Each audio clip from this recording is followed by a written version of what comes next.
A filthy girl used to stand outside my bakery window, staring at the cakes with hungry eyes. My heart went out to her. Every day, I'd set aside some leftover bread and give it to her for free. One day she sobbed and begged me, "It's my 18th birthday today. Could you please deliver a small cake to my house?" But as soon as I arrived, her disabled father knocked me unconscious with a heavy club. The girl smiled as she looked down at me. "If you stay here, I'll never run out of cake again." Don't think I didn't know. You only ever gave me the scraps no one else wanted. I was subjected to inhuman torture and died in that basement, filled with hatred. Meanwhile, she took over my bakery, sipping tea and living the cozy life I had built. When I opened my eyes again, I was back at the moment she was crying, begging me to deliver that cake. The cafe was filled with soft jazz, and I was slowly sipping my coffee. "Ivy, I have a favor to ask." The girl who had been lingering by the door finally gathered the courage to come in. Looking at that face again of the timid eyes, the calculated shyness, I clenched my fists under the table. "I'm busy," I snapped, rejecting her outright. I stood up and walked to another table, turning my back on her. Mindy Ross, my assistant, looked at me in shock. "Ivy, isn't that the girl you usually save the leftovers for?" Mindy asked, confused. "What's wrong? Did you do something to upset the boss?" Mindy put down her tongs and pulled the girl inside with a smile. The filthy girl walked up to me. Before she even spoke, the tears started rolling down her cheeks. What was it this time? I watched her cry, looking like the most wronged person in the world, and I felt a cold sneer forming in my chest. In my past life, I was so busy I didn't hear the malice hidden in her quiet whispers. She had acted just like this back then, a shaking shoulders, soft whimpers. She made it look like I was bullying her, drawing stares from the other customers. I had been so worried that I dropped everything to comfort her, even stroking her greasy, unwashed hair. She had collapsed into my arms. "Ivy, it's my birthday. Could you please bring a small cake to my place? I just want to know what it feels like to have a normal birthday. Instead of always coming here like a beggar, waiting for your charity. I don't have money, but I want a real celebration for my 18th. Please, Ivy, I'm begging you." Lily Vance sobbed as she spoke. In that life, I felt a wave of pity for her. My misplaced compassion took over. "Don't worry, sweetie. I'll close the shop early and bring it to you myself," I had promised. I even let her pick out an expensive fondant cake from the catalog. I ended up carrying that cake through the winding, sketchy alleys of the industrial district. I finally found her house deep within a cluster of dilapidated trailers. As soon as I stepped inside, I heard Lily's voice, sharp and alert. "She's here." Then a blunt force hit the back of my head, and everything went black. When I woke up, my hands and feet were tied to a wooden bed with a stained mattress. Lily was sitting nearby, using a small fork to eat the cake I brought, one delicate bite at a time. She was trying so hard to act like a refined lady. A man with a limp and dirt under his fingernails was standing over me. His rough, filthy hands were already roaming over my chest. He made a disgusting clicking sound with his tongue. Rich women really do have the softest skin. "What are you doing? Get off me!" I screamed at the top of my lungs. "Lily, I was good to you. I gave you food every single day. Untie me right now, or I'm calling the police." I struggled, my wrists bleeding against the rough ropes. "Save your breath, Ivy," Lily said, not even looking up from her cake. "This place is surrounded by junkyards. No one can hear you scream. Besides, if you stay here, I won't have to beg for cake anymore. Don't think I didn't notice that you only gave me the scraps and the day-olds." Lily finished her sentence and walked out, locking the door behind her. I screamed until my throat was raw, but Silas Vance just backhanded me until my face swelled up. After that, my life became a living hell. To keep me from running, they broke my legs and kept me on a short iron chain. Every day, he'd dump leftovers into a bowl and kick it toward me like I was a dog. Because of his limp, Silas had been looked down on his whole life, which made him a total psychopath. He even used a red-hot brand to burn his name into my inner thigh. Lily watched everything from the next room. She didn't help. She just grinned. The more I was tortured, the wider her smile grew. "I'll take care of the bakery from now on, Mama Ivy. You just stay here and focus on giving my dad a healthy baby boy." I had built my shop and my home from nothing. An orphan who fought for every cent. They stole it all. Eventually, I lost all hope.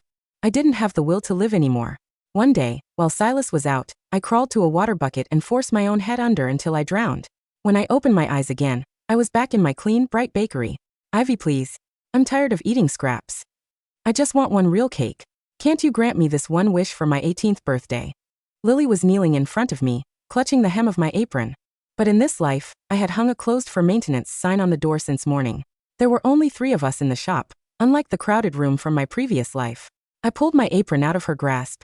"Since you think so little of my scraps, I won't be saving any more bread for you." The bakery down the street sold their scraps for $20 a bag, and they sold out instantly. I never sold mine. I kept them for people who struggled, like I thought Lily did. I never realized my kindness was just feeding her greed. Mindy, bring her the catalog, I said coldly. Lily's eyes lit up. She picked the exact same expensive fondant cake as before. I want this one, she said, pointing at the picture. Sure. That'll be $588. Cash or card? I took a slow sip of my coffee. Lily froze, staring at me in disbelief. Are you kidding me? I don't have that kind of money. I kept my voice icy. Watch your tone. My prices are clearly marked. I don't run a scam. Even if the health inspector came in here, it would still be $588. Not a penny less. Mindy, seeing the tension, tried to play the peacemaker. Ivy, come on. The poor girl has it rough. Why not just be a good person and give her the cake? It's not like you're hurting for money, Mindy added, acting generous with my wallet.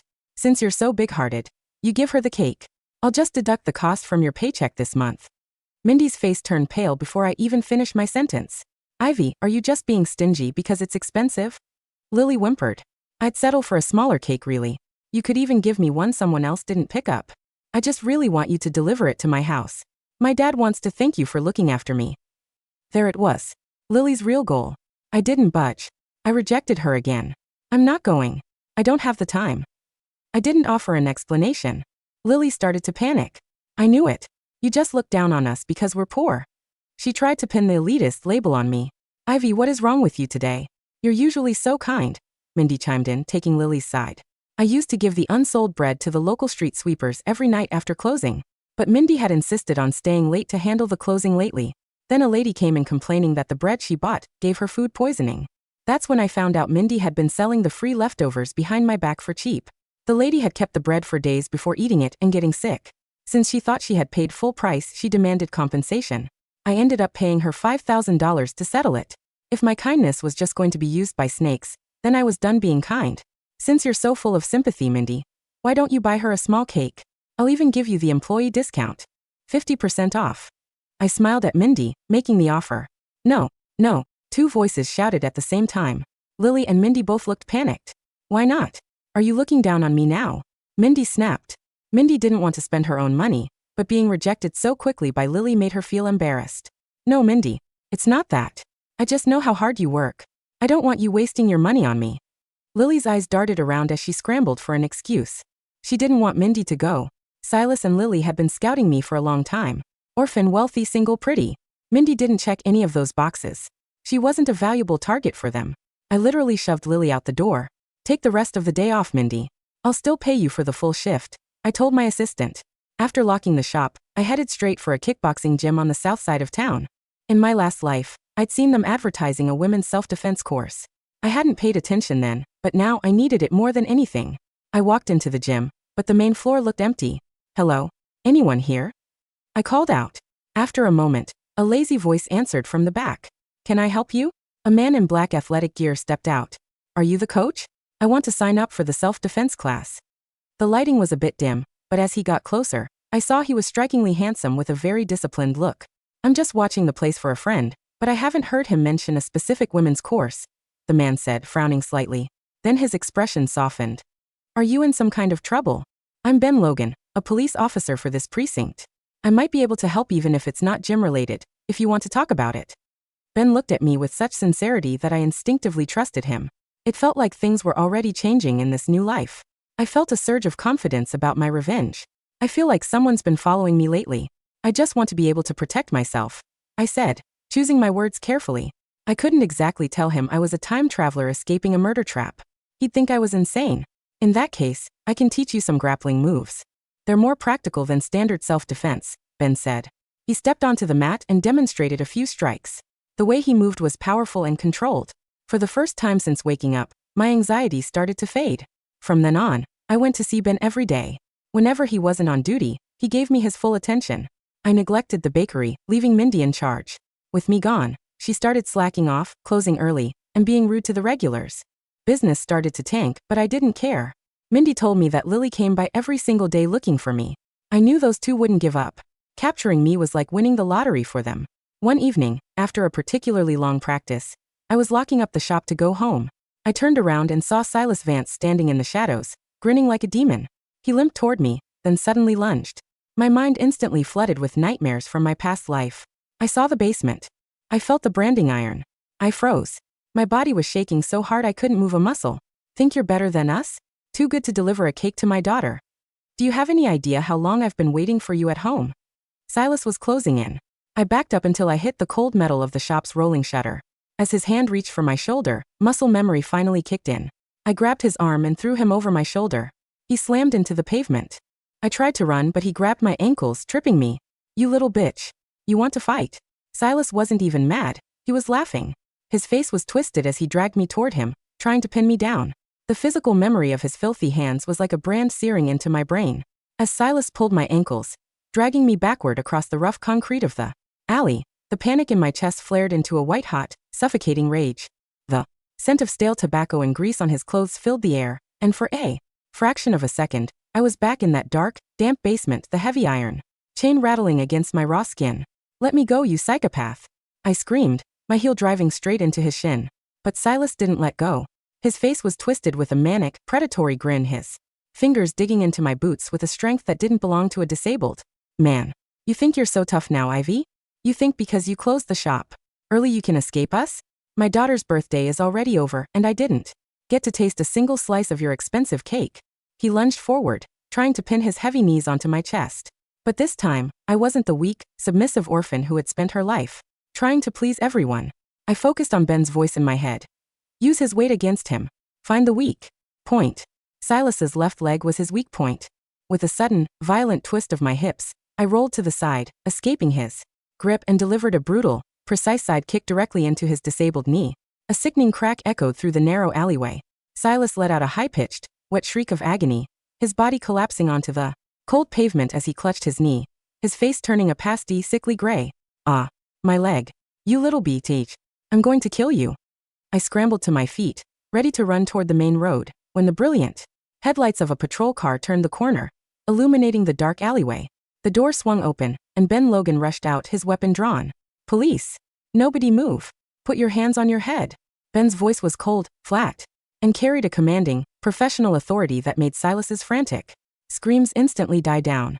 Ben took one look at my torn sleeve and the bleeding scratches on my hands, and his eyes went completely dark with fury. He stepped forward, pinned Silas's hands behind his back with one heavy knee, and clicked the steel handcuffs around his wrists. Gary Vance, Ben said, reading his ID card. You're under arrest for attempted assault, stalking, and harassment. I stood against the cold metal of my shop's rolling shutter, my body shaking, with a mixture of raw adrenaline and a profound, long-buried sense of relief. The demon of my past life was finally in chains. At the precinct, the quiet of the interrogation room was broken only by the hum of the air conditioner. Ben walked in, carrying 2 cups of warm coffee, and handed one to me. His expression was serious. Gary Vance is a registered offender with a history of domestic violence and theft. But his lawyer is already filing for bail, claiming he was just having a drunken argument with you about a cake order. A drunken argument? I let out a cold, sharp laugh. He was waiting in the shadows behind my shop, Ben. If you hadn't arrived, I would have been dragged into his trailer. I know, Ben said, his jaw tightening. But under the current law, without direct evidence of a kidnapping conspiracy, the assault charge will only get him a few months of probation. He'll be back on the streets by next week. Then let's give them the evidence, I said, looking straight into his eyes. Ben raised an eyebrow. What do you mean? Mindy, I said, a cold smile playing on my lips. My assistant. She's been feeding information to Lily Vance. She's the one who told them my schedule. If we leak a fake piece of information to her, they'll walk right into our trap. The next morning, I returned to the bakery. Mindy was sitting behind the counter, looking incredibly nervous, her fingers flying across her phone screen as she pretended to wipe the display cases. Mindy, I said, putting on a weary, defeated expression. I can't take this anymore. The stress of the business and the stalker is too much. I've decided to make peace with Lily. Mindy's fingers froze. She looked up, her eyes wide with curiosity. Make peace? How? I'm going to personally deliver that $588 fondant cake to her house. Tonight, I said, sighing dramatically. It's my peace offering. I have her address saved from her card. I'll go alone after we close at 8 o'clock so no one sees me. Oh, that's a very mature decision, Ivy.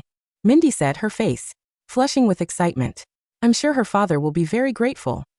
I turned back to the kitchen, a cold, clinical satisfaction settling into my chest. I knew exactly what she was doing. She was texting Lily.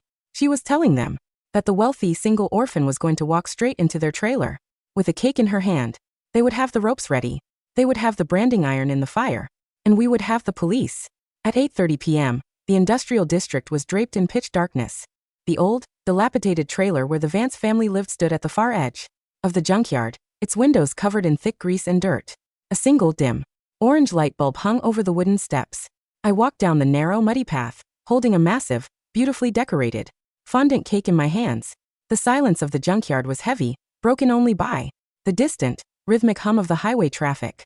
But my father-in-law's private security team, specifically Ben Logan and 6 tactical officers in black gear, were already positioned in the shadows of the surrounding car wrecks. I climbed the creaking wooden steps and knocked on the metal door. Creak. The door was unlocked. It swung open, revealing the dark, smelling of old oil interior of the trailer. I stepped inside, my boots heavy on the dusty floorboards. The moment the door clicked shut behind me, the lights flickered on. Lily was standing by the kitchen counter, a rusted iron bar in her hand, her face twisted with a wild, triumphant malice. Beside her, Silas was sitting in a wooden chair, his knee wrapped in a crude bandage, holding a heavy leather whip. "You really came, Ivy." Lily laughed, a high-pitched, hysterical sound that filled the cramped space. "You acted so tough at the bakery. But in the end, you're just a stupid, soft-hearted girl who couldn't bear to see us poor people suffer." "Where is the cake?" Silas sneered, his hand reaching for the leather whip. "Set it on the table. And then, get on your knees and apologize to me for my leg." I stood there, holding the cake, looking at the ropes, the dirty mattress, and the heavy metal chain bolted to the floorboard.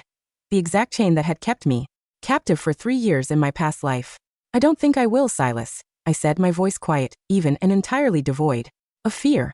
"You little..." Silas roared, raising his whip to strike me. "Police. Nobody move. Put your hands on your heads." Ben's voice exploded through the quiet of the trailer as the front door and the back window were simultaneously shattered by the tactical team. The flashbangs went off with a blinding, deafening roar. Vance and Lily were thrown to the floor, their hands instantly pinned behind their backs by the officers. The leather whip and the iron bar clattered onto the dirty floorboards. No. It's a misunderstanding. She was just delivering a cake." Lily shrieked, her face pressed hard into the dirt of the floor, her delicate, saintly act completely ruined. "We found the branding iron, Captain," an officer called out from the back closet, holding up a heavy, customized metal iron with the letters SV carved into the face. "And the ropes and the chains are already bolted to the floor. This is a premeditated kidnapping and torture trap." I stood near the door, watching them being dragged out into the cold night rain, their hands locked in heavy steel cuffs. The nightmare of my past life was finally, permanently dead. 6 months later, the morning sun was shining brightly over the newly restored Ivy's Botanical Bakery on the south side of town. The glass windows were spotless, and the display cases were filled with a beautiful, colorful selection of fresh, organic pastries and artisan sourdoughs.